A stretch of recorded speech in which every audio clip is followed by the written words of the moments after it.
Assalamualaikum warahmatullahi wabarakatuh. Perkenalkan, nama saya Lili Hindrayani dengan NIM 23211000020 dari kelas Agribisnis B, Fakultas Pertanian, Universitas Trunojoyo Madura.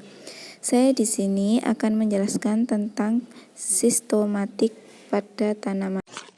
Gejala penyakit tanaman. Gejala penyakit tanaman timbul akibat masuknya patogen ke dalam jaringan tanaman dan menyebabkan terjadinya infeksi sehingga menimbulkan terjadinya perubahan pada sel atau jaringan tersebut. Berdasarkan perubahan yang terjadi pada sel, gejala penyakit dibedakan menjadi 3 tipe. Pertama, tipe nekrotik.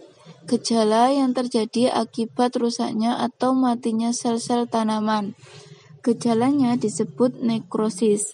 Kedua, tipe hipoplastis.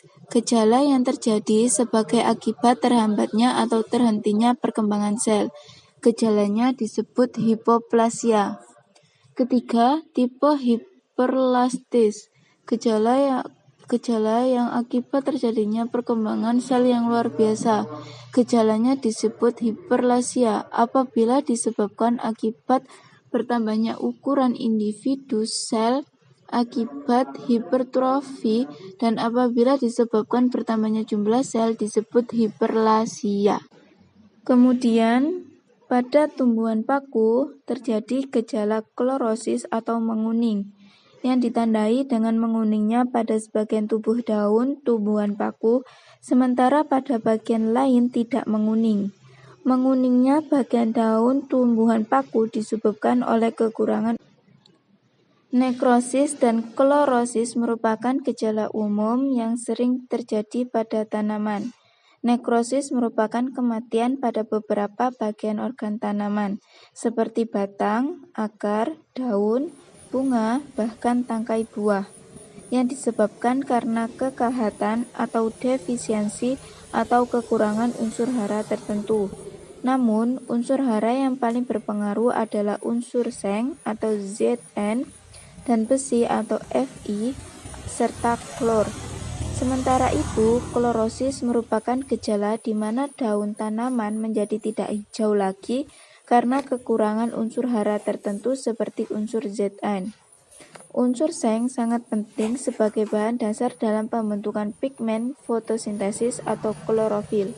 Jika tanaman kekurangan unsur Zn tersebut, maka tanaman akan mengalami gejala klorosis dengan ciri daun tanaman menjadi kuning kecoklatan, mudah rontok karena terpengaruh hormon A, B, E, dan lain sebagainya.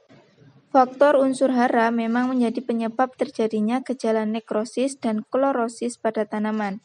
Gejala tersebut jika dibiarkan terlalu lama maka akan terjadi kerapuhan organ tanaman, serta kematian organ tanaman secara permanen.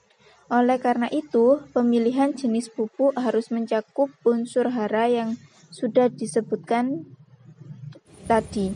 Pupuk organik dan anorganik sering ditambahkan pada tanaman, sehingga memastikan pupuk anorganik yang memenuhi unsur hara Zn, Fi, atau klor, bahkan unsur kalsium dan kalium, serta Mg sangat penting untuk pertumbuhan daun secara baik. Kemudian, pada tanaman kedua terjadi gejala perubahan simetri pada tanaman Phleabane canata yang ditunjukkan dengan terjadinya penghambatan pertumbuhan pada bagian tertentu sehingga terjadi penyimpangan bentuk seperti bunga pada sebagian pohon mekar sedangkan yang lainnya mengalami kelayuan. Gejala hipoplasia terjadi akibat terhambatnya atau terhentinya perkembangan sel. Sekian penjelasan dari saya, kurang lebihnya saya minta maaf. Wassalamualaikum warahmatullahi wabarakatuh.